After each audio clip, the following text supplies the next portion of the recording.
everyone and welcome to my channel Science with Kaur. Hope you all are doing well. तो आज का हमारा topic है measure of central tendency. आज हम एवरेजेस के बारे में बात करेंगे। सेंट्रल टेंडेंसी को ये एवरेज बोलते हैं। तो एक्चुअल में ये होता क्या है, जब हम पूरे डाटा का एक मिडल वैल्यू या फिर एवरेज निकालते हैं, उसी को हम क्या बोल देते हैं, सेंट्रल टेंडेंसी बोल देते हैं। और ये जो सेंट्रल टेंडेंसी है, ये हमको पूरे ग्रुप ऑफ डाटा का क्या बता देता है, कैरेक्टरिस्टिक्स बता देता है, उसके बारे में हमें जानकारी दे देते हैं। तो सेंट्रल टेंडेंसी को दो ग्रुप में बांटा गया है। एक होता है मैथमेटिकल एवरेज, एक होता है पोजीशनल एवरेज। यानी कि पोजीशन देखकर हम बताएंगे पोजीशनल एवरेज में, और मैथमेटिकल एवरेज में हम कैलकुलेट करके बताएंगे सेंट्रल टेंडेंसी को। तो मैथमेटिकल एवरेज में आता है आपका अरिथमेटिक मीन, और पोजीशनल एवरेज में आपका आता है मीडियन और मोड। तो सबसे पहले हम बात करेंगे मैथमेटिकल एवरेज के बारे में, जो कि क्या होता है, आपका अरिथमेटिक मीन होता है। तो अरिथमेटिक मीन को हम सिंपली मीन भी कहते हैं, और ये बहुत ही कॉमन टाइप होता है सेंट्रल टेंडेंसी का, और बहुत ज्यादा यूज भी होता है। Arithmetic mean is defined as the quantity obtained by adding together all the given items and by dividing this total by the number of items। यानी कि जितने भी आपको गिवन आइटम्स है, उन सबको क्या कर देंगे, हम प्लस कर देंगे। और कितने नंबर ऑफ गिवन आइटम है, 4, तो हम 4 से क्या कर देंगे, डिवाइड कर देंगे। यही क्या होता है आपका अरिथमेटिक मीन। देखो आपको दिया भी है, अगर मैं दिखाऊं आपको यहाँ पर, तो इसको हम रिप्रेजेंट किससे करते हैं, तो एक्स बार से। इसको हम क्या बोलते हैं, एक्स और बार बोलते हैं। ये है एक्स, और ऊपर में जो लाइन है उसको हम बोलते हैं बार। तो sum of value of items by number of items arithmetic mean का फॉर्मूला होता है। अब ये जो अरिथमेटिक मीन होता है, उसको हम कैलकुलेट करते हैं दो मेथड से। एक होता है आपका अनग्रुप मेथड, एक होता है आपका ग्रुप्ड मेथड। इन दो मेथड में तीन टोटल क्या है, सीरीज इन्वॉल्व है। एक होता है अनग्रुप डाटा में इंडिविजुअल सीरीज, और ग्रुप्ड डाटा में होता है डिस्क्रीट सीरीज और कॉन्टिन्यूअस सीरीज। तो इंडिविजुअल सीरीज को हम डायरेक्ट और इनडायरेक्ट दोनों मेथड से क्या कर सकते हैं, कैलकुलेट कर सकते हैं। अगर थोड़ा सा अच्छे से समझे तो यहाँ पर देखो, अभी तक हमने बात करी कि अभी हम बात कर रहे हैं किसके बारे में, एवरेजेस के बारे में। किसके बारे में हम बात कर रहे हैं, एवरेज के बारे में हम बात कर रहे हैं। उसमें हमने देखा कि दो चीज होती है, एक होती है मैथमेटिकल, और एक होता है क्या का पोजिशनल एवरेज। मैथमेटिकल एवरेज में भी हम अभी किसके बारे में बात कर रहे हैं, अरिथमेटिक मीन के बारे में बात कर रहे हैं। अरिथमेटिक मीन को हम दो ग्रुप में डिवाइड करते हैं। एक होता है आपका ग्रुप्ड, और एक होता है आपका अनग्रुप्ड। एक होता है आपका ग्रुप्ड, एक होता है आपका क्या, अनग्रुप्ड। अनग्रुप्ड में जो आता है वो सीरीज होती है इंडिविजुअल सीरीज, और यहाँ पर जो होता है वो दो सीरीज होती है, एक होती है डायरेक्ट और एक होती है इनडायरेक्ट। ये अभी हम बात, सॉरी, एक होती है डिस्क्रीट और एक होती है क्या, कॉन्टिन्यूअस सीरीज। ठीक है, ये हम ग्रुप के बारे में अभी बात ही कर रहे हैं, अभी हमारा अनग्रुप्ड चलेगा। तो हम अनग्रुप में किसके बारे में बात कर रहे हैं, इंडिविजुअल सीरीज के बारे में बात कर रहे हैं। आज जो हम बात करेंगे इस वीडियो में, आज हम इस वीडियो में सिर्फ और सिर्फ अनग्रुप्ड एवरेजेस जो होता है, अनग्रुप्ड अरिथमेटिक मीन के बारे में ही सिर्फ और सिर्फ बात करेंगे। और उसमें जो इंडिविजुअल सीरीज आती है, उसमें जो दो मेथड आते हैं इसको कैलकुलेट करने के। कौन से दो मेथड आते हैं कैलकुलेट करने के, तो एक मेथड आपका होता है यहाँ पर डायरेक्ट मेथड, और एक होता है आपका इनडायरेक्ट मेथड। इनडायरेक्ट मेथड को हम शॉर्टकट मेथड भी बोलते हैं। समझ में आया? तो आज हम इस वीडियो में बात कर रहे हैं सेंट्रल टेंडेंसी या फिर एवरेजेस के बारे में। एवरेजेस को दो पार्ट में डिवाइड किया गया है, मैथमेटिकल और एक पोजिशनल एवरेज में। मैथमेटिकल एवरेज बारे में अगर हम बात करेंगे, तो इसमें एक आता है, वो होता है अरिथमेटिक मीन। अरिथमेटिक मीन को दो हिस्सों में बांटा गया है, दो पार्ट में बांटा गया है। एक होता है ग्रुप्ड, एक होता है अनग्रुप्ड। अनग्रुप्ड में आज हम सिर्फ और सिर्फ बात करेंगे, और अनग्रुप में सिर्फ एक सीरीज आती है, वो होती है इंडिविजुअल सीरीज। इंडिविजुअल सीरीज को हम दो मेथड से कैलकुलेट कर सकते हैं, डायरेक्ट और इनडायरेक्ट। जब हम ग्रुप के बारे में कल बात करेंगे, तो यहाँ पर क्या होता है, दो सीरीज आती है यहाँ पर भी। एक हमने क्या बताई, डिस्क्रीट, और एक होती है आपकी क्या, कंटिन्यूअस सीरीज। डिस्क्रीट सीरीज को भी हम इन दो ही मेथड से क्या करते हैं, कैलकुलेट करते हैं, डायरेक्ट और इनडायरेक्ट। जबकि कंटिन्यूअस सीरीज में क्या होता है, 3 मेथड आते हैं इसको कैलकुलेट करने के। यहाँ पर देखो आपको दिया हुआ भी है।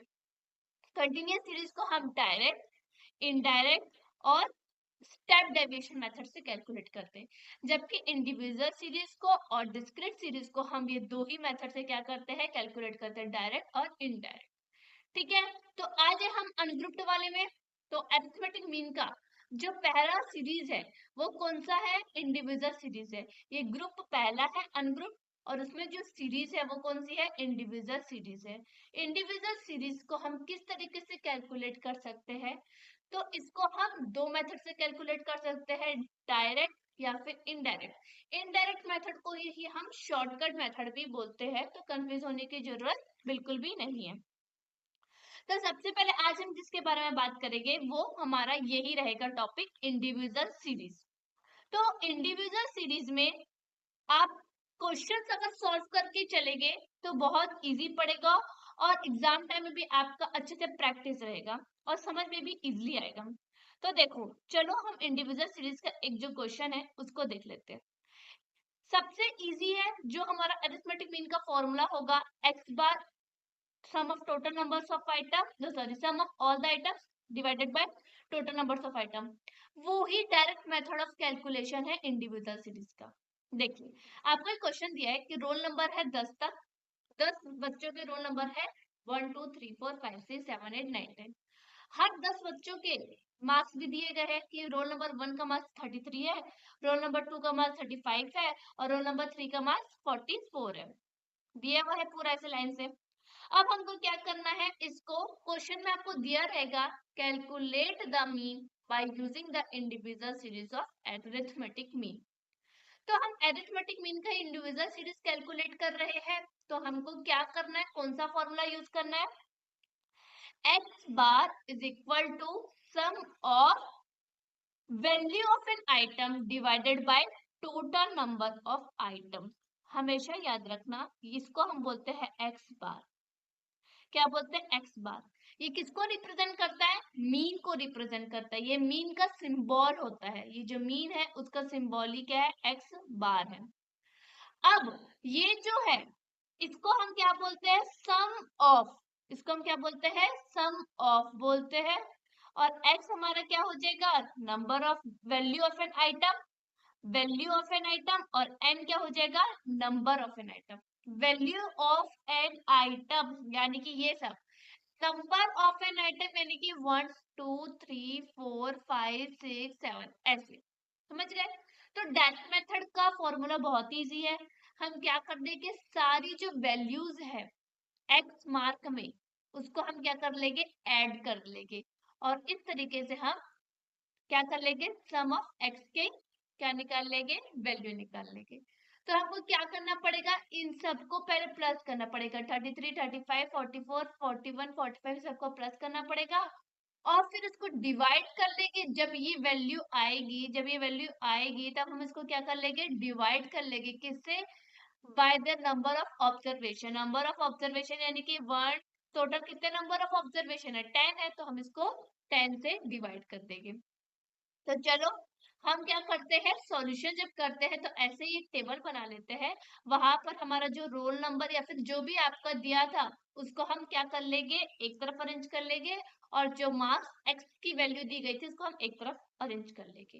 तो सबसे पहले हमारा जो फॉर्मूला था वो क्या था, यहाँ हम लिख लेते हैं, x bar is equal to sum of all items divided by number of items, ये हमारा फॉर्मूला था।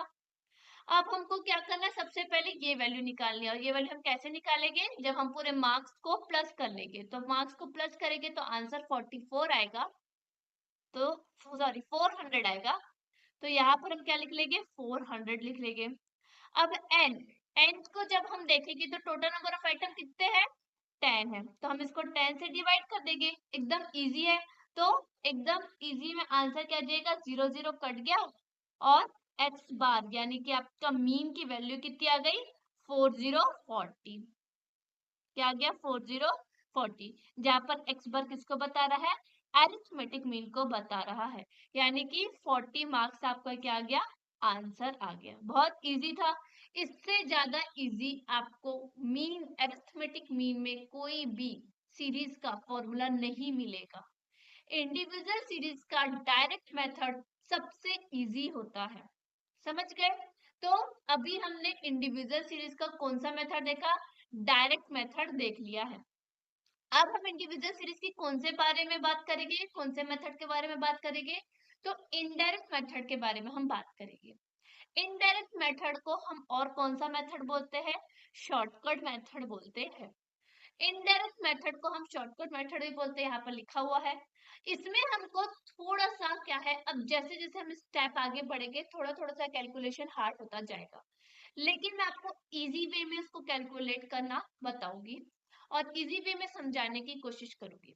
इनडायरेक्ट मेथड में, शॉर्टकट मेथड जिसको हम बोलते हैं, उसमें हम क्या करते हैं, जो भी वैल्यू दी गई है, वैल्यू यानी कि जो भी मार्क्स दिया गया रहेगा, उसमें हम क्या कर लेंगे, एक वैल्यू को हम क्या कर लेंगे, एज्यूम कर लेंगे, जिसको हम आर्बिट्रेरी या फिर एवरेज बोलते हैं, आर्बिट्रेरी एवरेज बोलते हैं। ठीक है, और इसको हम किससे रिप्रेजेंट करेंगे, कैपिटल ए से रिप्रेजेंट करेंगे। यहाँ पर देखो कैपिटल ए दिया गया है, जिसको हम एज्यूम्ड मीन भी बोलते हैं। समझ में आया? कुछ नहीं करना है, अच्छे से समझाएंगे। देखो यहाँ पर आपको वही सेम क्वेश्चन है ना जो अभी हमने indirect, direct method of individual series में देखा, वही क्वेश्चन यहाँ पर दिख रहा है आपको, रोल नंबर और मार्क्स दिए गए। हम लोग क्या करते थे डायरेक्ट मेथड में, पूरे मार्क्स को प्लस करके उसको डिवाइड कर देते थे टोटल नंबर ऑफ आइटम से या फिर टोटल नंबर ऑफ मार्क्स से। ठीक है, अब यहाँ पर हम क्या करते हैं, यहाँ पर जो हमको मार्क्स दिया गया है उसमें से हम एक को क्या कर लेंगे, एज्यूम कर लेंगे, जिसे हम बोलेंगे आर्बिट्रेरी एवरेज या फिर एज्यूम्ड मीन। समझो हमने 34 को मान लिया, 41 को मान लिया, 45 को हम सिर्फ और सिर्फ एक को ही एज्यूम कर लेंगे। ठीक है, उसके बाद हम क्या करेंगे, उस एज्यूम जो नंबर है, समझो 41 है हमारा एज्यूम नंबर, उसके बाद हम उस एज्यूम नंबर से क्या निकालेंगे, डिफरेंसेस निकालेंगे। किसका डिफरेंस निकालेंगे, एक्स, यानी कि ये जो ए है जिसको भी हम क्या करेंगे, एज्यूम करेंगे, उसको हम किससे रिप्रेजेंट करेंगे, ए से, जिसका मतलब क्या होगा, एज्यूम्ड मीन या फिर आर्बिट्रेरी एवरेज हो जाएगा। ठीक है, अब इस एज्यूम मीन को हम यूज करेंगे डिफरेंस निकालने के लिए। कैसे करेंगे, इस एज्यूम मीन को हम माइनस करेंगे सारे हम अपने आइटम से, यानी कि 41 माइनस 33, 41 माइनस 35, 41 माइनस 44, 41 माइनस 34, इस तरीके से हम निकालते जाएंगे और उस डिफरेंस को हम बोलेंगे क्या, डेविएशन। क्या बोलेंगे, डेविएशन। और x को हम क्या बोलेंगे, वेरिएबल, और a को हम क्या बोलते हैं, एज्यूम्ड मीन। समझ गए? तो मेनली हम एज्यूम क्यों किए, ताकि एक नंबर से हम क्या निकाल सके, डेविएशन निकाल सके, डी निकाल सके, फिर सारे डी को हम प्लस कर लेंगे और फिर फॉर्मूला हमारा जो है वो उसको अप्लाई कर लेंगे। चलो हम क्वेश्चन जो है उससे सॉल्व करते हुए चलते हैं और अच्छे से एक बार देखते हैं। अभी हम जो बात कर रहे हैं वो इंडिविजुअल सीरीज के इनडायरेक्ट मेथड के कैलकुलेशन के बारे में बात कर रहे हैं। आपको क्वेश्चन ऐसा आ सकता है, find out this arithmetic mean by using indirect method of arithmetic mean. समझ गए? या फिर ऐसे ही बोल सकता है, ये क्वेश्चन दे दिया, जो आपके सामने क्वेश्चन, इस क्वेश्चन को दे दिया और बोले कि find out the arithmetic mean by using direct and indirect method of individual series.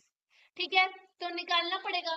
तो हमको डायरेक्ट मेथड तो आता है, हम सबको प्लस कर देंगे, टोटल नंबर ऑफ आइटम से डिवाइड कर देंगे। लेकिन अगर हमको इनडायरेक्ट मेथड बोलता है सेम क्वेश्चन का, सबसे पहला काम हमारा क्या रहेगा कि हमें एक एज्यूम्ड करना पड़ेगा। ठीक है, अब देखो यहाँ पर जो है, सबसे पहले आपको फॉर्मूला से मैं बता देती हूँ कि जो पीछे लिखा था फॉर्मूला उसको यहीं पर लिख देते हैं, x bar is equal to, A को अभी हमने क्या बोला था, एज्यूम्ड मीन, प्लस और माइनस, प्लस और माइनस यानी कि आंसर आपका प्लस में भी आ सकता है, माइनस में भी आ सकता है, जैसा आंसर आएगा उस हिसाब से हम वैल्यू को यूज करेंगे। फिर सम ऑफ द डेविएशन यानी कि डी, इसका मतलब सम ऑफ होता है, डी का मतलब डेविएशन होता है, divided by number of items. कितने नंबर ऑफ आइटम्स है उसको हम क्या कर लेंगे, लिख लेंगे। तो नंबर ऑफ आइटम तो हमको दिख ही रहा है, कितना है ना, दिख रहा है ना, 1 2 3 4 5 6 7 8 9 10, ठीक है, एकदम इजी हो गया। अब यहाँ पर हम क्या कर लेते हैं, पहले लिख लेते हैं, रोल नंबर से हम स्टार्ट कर लेते हैं, लिख लेते हैं क्या है, 1 2 3 4 5 6 7 8 9 और एक हो जाएगा 10, ठीक है, ये हमने रोल नंबर लिख लिया। अब हम बात करेंगे मार्क्स के बारे में। 1 को कितना मार्क्स मिला है, 33, यहाँ पर है 35, यहाँ पर क्या है 44 और यहाँ पर कितना है 34, 34, फिर है 41, फिर है 45, फिर है 39, 46, 36 और एक लास्ट में आपका कितना 47। तो हमने मार्क्स भी लिख लिया।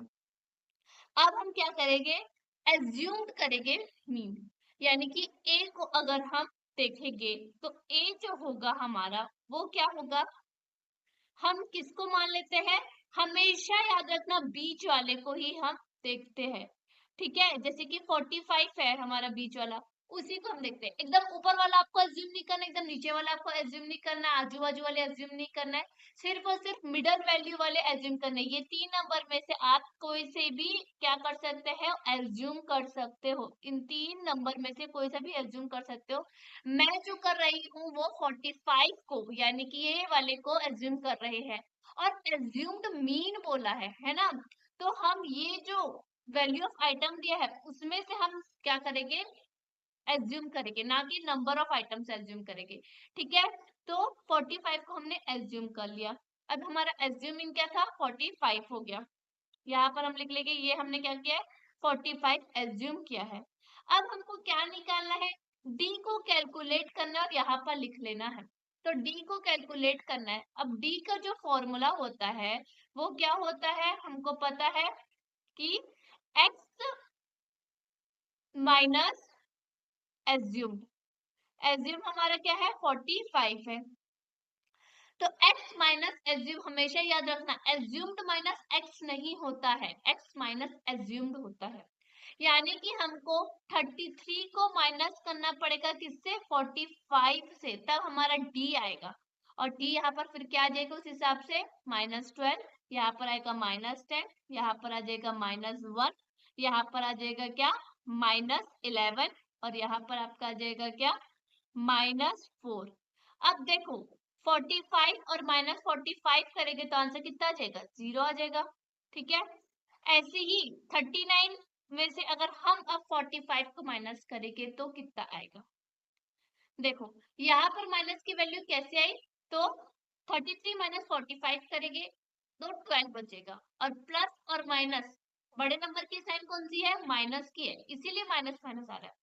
लेकिन यहाँ पर अब 39 और -45 करेंगे तो -6 आएगा, लेकिन 46 माइनस 45 करेंगे, 46 माइनस 45 करेंगे तो आंसर 1 आ जाएगा, हाँ कि नहीं, क्योंकि 46 बड़ा नंबर है और 46 के सामने प्लस की साइन लगी हुई है। 36 में से जब हम 45 को माइनस करेंगे तब कितना आएगा, -9, और यहाँ पर कितना आ जाएगा, 2 आ जाएगा। ये आपके आ गई पूरा डी यानी कि डेविएशन आ गई। अब हमारे फॉर्मूला में क्या था कि सम एज्यूम्ड में तो आपको पता है, लेकिन हमको डेविएशन निकालना है, वो भी सम ऑफ डेविएशन, यानी कि सबको प्लस करना पड़ेगा। अब देखो प्लस कैसे करते हैं, -12, -10, -1, -11, -1, इन सबको क्या हो जाएगा, प्लस कर दो पहले, क्योंकि minus minus plus, minus minus plus, minus minus plus, minus minus plus, यानी कि है तो सब साइन माइनस में लेकिन हो गए तो सब प्लस ही। ये सब आप लोग पहले छोटी क्लास में पढ़कर आ चुके हो। तो -12, -10, -1, -11, -4, इन सबको हम करेंगे, फिर उसके बाद 0 को तो हम कुछ नहीं करेंगे, -6 और -9, इन सबको हम एक साथ क्या कर लेते हैं, प्लस कर लेते हैं, यानी कि माइनस माइनस वाले नंबर को हम सबको एक साथ प्लस कर लेते हैं। तो हमारा क्या आएगा, -53 आएगा। क्यों -53 आएगा, समझ गए होंगे आप लोग, साइन माइनस का ही रहेगा, क्योंकि इसमें सब नंबर में क्या है, साइन माइनस की है, और बड़े नंबर की साइन हमेशा क्या रहती है, रिप्रेजेंट होती है आंसर में, तो ये क्या हो गया, -53 आ गया। अब हम जो है बचे हुए पॉजिटिव नंबर उनको साथ में प्लस कर लेते हैं, ये हो गया 3, ठीक है। हमको डेविएशन निकालना है, जिसमें हम क्या करते हैं, सम ऑफ डेविएशन में सबको प्लस कर देते हैं, तो आपका प्लस और माइनस करके आंसर क्या आ जाएगा, -50 आ जाएगा, क्योंकि साइन बड़े नंबर की और प्लस माइनस माइनस होता है, तो 53 में से 3 गया तो 50 बचा। एकदम बच्चों जैसे मैं आपको बता रही हूँ, ठीक है। अब देखो एन, एन क्या हो जाएगा आपका 10 हो जाएगा, ठीक है। और हमारा सम ऑफ डी, यहाँ पर जो सम ऑफ डी था वो हमारा क्या हो जाएगा, -50 हो जाएगा। तो हमारी सारी वैल्यू पता चल गई, एज्यूम्ड भी पता चल गया 45, सम ऑफ डी यानी कि 50 भी पता चल गया, और एन 10 भी पता चल गया। अब हम वैल्यू पुट करके इजिली कैलकुलेट कर सकते हैं। चलो देखें, फॉर्मूला आप पहले लिख लो, क्या था, x bar assumed mean plus minus sum of deviation divided by n. Easy है। अब आप वैल्यू पुट करो, ए का क्या वैल्यू थी 45, सम ऑफ डी की वैल्यू कितनी थी -50, और एन की वैल्यू कितनी थी 10। तो एक्स बार को जब हम करेंगे किससे, एज्यूम्ड मीन 45, और यहाँ पर साइन किसकी है, सम ऑफ डी की -50 है ना, तो यहाँ पर हम बस माइनस ही अब लगा देंगे, प्लस माइनस तो अब लगाएंगे नहीं, -50 डिवाइडेड बाय 10, ठीक है। तो देखो बहुत इजी, यहाँ पर 0 और 0 कट गया, 45 -5 हो गया। अब यहाँ पर आंसर कितना आ जाएगा 40, तो यहाँ पर से क्या आ गया आंसर 40 आ गया, शॉर्टकट मेथड से, किसकी, इंडिविजुअल सीरीज के। एकदम इजी था। हमेशा याद रखना, यहाँ पर भी 40 मार्क्स आया था और यहाँ पर भी आपका क्या आया है 40 मार्क्स आया है। यानी कि आपको क्या बताया जा रहा है कि जब भी हम किसकी वैल्यू निकालते हैं, अरिथमेटिक मीन में या फिर पोजीशनल एवरेज में, जब हम कुछ भी अरिथमेटिक मीन नहीं, अब समझो आप, जब हम अरिथमेटिक मीन में individual series, discrete series, continuous series, ठीक है, कोई भी हम कैलकुलेशन कर रहे हैं, समझ लो अभी आज हम किसका कैलकुलेशन कर रहे हैं, इंडिविजुअल सीरीज का कैलकुलेशन कर रहे हैं। तो इंडिविजुअल सीरीज का कैलकुलेशन में दो मेथड होता है, डायरेक्ट और इनडायरेक्ट। क्वेश्चन सेम है और बोल देगा डायरेक्ट और इनडायरेक्ट मेथड से कैलकुलेट करो, तो हमेशा याद रखना आंसर दोनों मेथड से सेम ही आएगा। ये नहीं कि एक मेथड से 40 आ गया, दूसरे मेथड से 60 आ गया, नहीं, तो आपका कैलकुलेशन गलत है कहीं ना कहीं।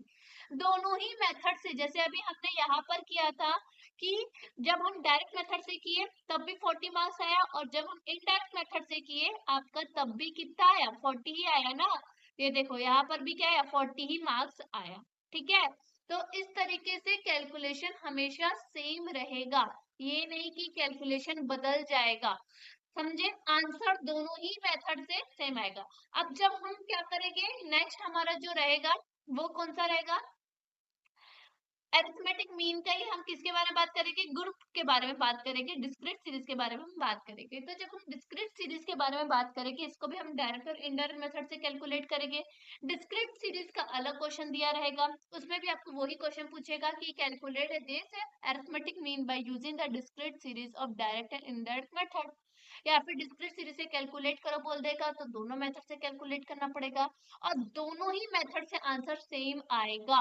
उस पर्टिकुलर क्वेश्चन का आंसर दोनों ही मेथड से सेम आएगा। तो एकदम इजी वे में हमने आपको बताया कि सेंट्रल एवरेज क्या होता है, उसमें जो दो होता है मैथमेटिकल और पोजिशनल एवरेज क्या होता है। मैथमेटिकल एवरेज में आज हम बात की अरिथमेटिक मीन के बारे में, अरिथमेटिक मीन के भी अंदर हमने अनग्रुप्ड और इंडिविजुअल सीरीज को खत्म कर दिया है, ठीक है। कल हम बात करेंगे ग्रुप या फिर डिस्क्रीट सीरीज के बारे में। तो आगे की वीडियो के लिए आप हमें हमारे साथ बने रहिए और लाइक और सब्सक्राइब करना मत भूलिए। Thank you.